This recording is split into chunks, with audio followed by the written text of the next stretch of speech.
C'est peut-être parce qu'il n'y a pas eu de langage de vérité que les gens ne comprennent pas en fait ce qui se passe. Je parie que beaucoup de gens ignorent sérieusement la situation dans laquelle nous nous trouvons. Nous sommes à Ouagadougou, très souvent à Bobo-Dioulasso, en tout cas dans les grandes villes, et la vie est tout autre. Mais hors de ces villes, vous n'imaginez même pas ce qui se passe. Est-ce que tout le monde est conscient que le territoire est presque perdu?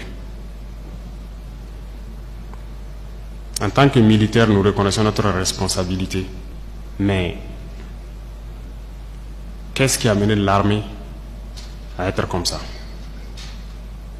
C'est ça aussi la question qu'il faut se poser. Parce qu'elle a été politisée. Elle a quitté même son fondement. Il faut avoir le courage de se le dire. L'armée a été infiltrée. Et chacun agit en fonction donc de certains bords politiques. Nous observons depuis très longtemps. Nous combattons et nous observons.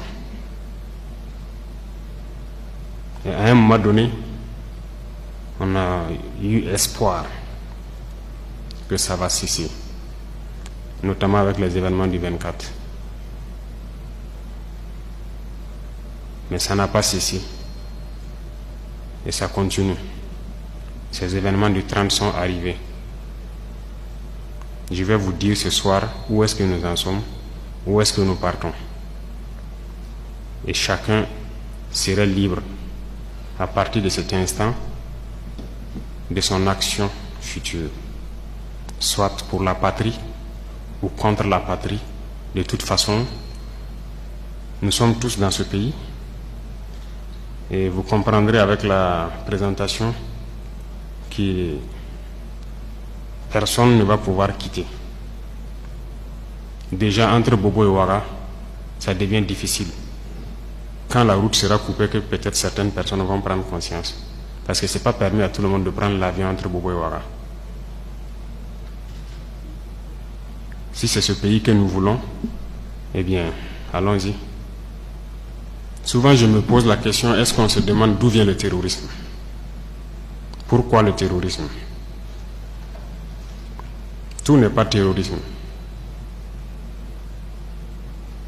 Nous avons contribué, quand je dis nous, c'est la société, contribué à ce que cette situation arrive. Mais j'ai marché à travers une partie du Sahel.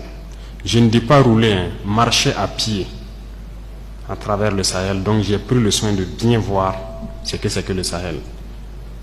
Et je ne suis pas sûr que ici vous l'avez fait. J'ai marché de Gorom, passant par Oursi, aller à Déou, Tinakov, Tinasan, revenir sur Marcoy. Cette partie, on l'a fait. On a vu comment les gens vivent là-bas. Et on l'a fait, ça vaut 10 ans de cela. Et c'était prévisible que cette situation va arriver. Ça veut dire que c'est nous qui avons créé cette situation. La gouvernance. Il faut qu'on se dise cette vérité. On a tout fait pour abandonner certains peuples à cause de nos intérêts égoïstes. On ne pense qu'à nous. Comme jusqu'aujourd'hui, on voit les gens meurent ailleurs, mais à Ouagadougou, on fait la fête. On n'a aucune pitié pour l'autre. J'ai marché à travers ces zones. Je les vois trimballer des bidons, marcher des kilomètres pour aller chercher l'eau. Je les ai vus en train de marcher des kilomètres pour trouver l'eau pour le bétail et le bétail qui meurt en cours de route. Il n'y a pas de route là-bas. Il n'y a pas de route. Comment même un camion même pourrait arriver là-bas, ne serait-ce qu'avec un peu de tourteau pour que leurs animaux puissent manger? Il n'y a rien là-bas. Qu'avons-nous construit là-bas? Qu'avons-nous fait là-bas? Quel projet de développement avons-nous envoyé là-bas? Est-ce qu'on s'occupe même de leur vie? Rien que simple eau. Qu'avons-nous fait de sérieux dans ces zones? C'est la question qu'il faut se poser. Et le territoire de cette partie, c'est hors de contrôle. Qui en est responsable? C'est nous. C'est nous. Il faut que chacun accepte ça. Nous avons toujours le slogan que c'est un pays pauvre. Vous êtes bien conscient que le pays n'est pas pauvre. C'est parce qu'on est méchant. On est sérieusement méchant entre nous. Les jeunes n'ont rien à faire. On a des terres cultivables. On a de l'eau. Comment on peut ne pas vouloir faire quelque chose pour eux? J'ai vécu à Djibo, avant même le début de la crise. J'ai échangé avec les jeunes de Djibo. La seule route Kongoussi-Djibo, les camions ne viennent plus parce que les ponts datent des années 50 et les camions tombaient. Donc les camions ont décidé de ne plus venir. Ils produisent, en allant à Nassumbo, à Bouro, ils produisent la tomate, ils produisent beaucoup de choses. Tout pourri. Ils n'arrivent pas à vendre. Leur marché de bétail, vous quittez Djibo jusqu'à Pétékoli, ils sont là avec leur bétail, ils n'arrivent pas à vendre. Mais vous voulez qu'ils fassent quoi, les jeunes? J'ai écrit un rapport en son temps pour qu'on puisse au moins se réparer cette route. La guerre n'était pas là. Personne ne viendra me dire le contraire. J'étais à Djibo, j'ai vécu là-bas. On n'a rien fait. Rien. Qui en est responsable? Il faut que chacun fasse son introspection et se rende que nous sommes les coupables de cette situation. J'ai fait l'Est. Aujourd'hui, on parle de Mansilla, de Tankwalou et autres.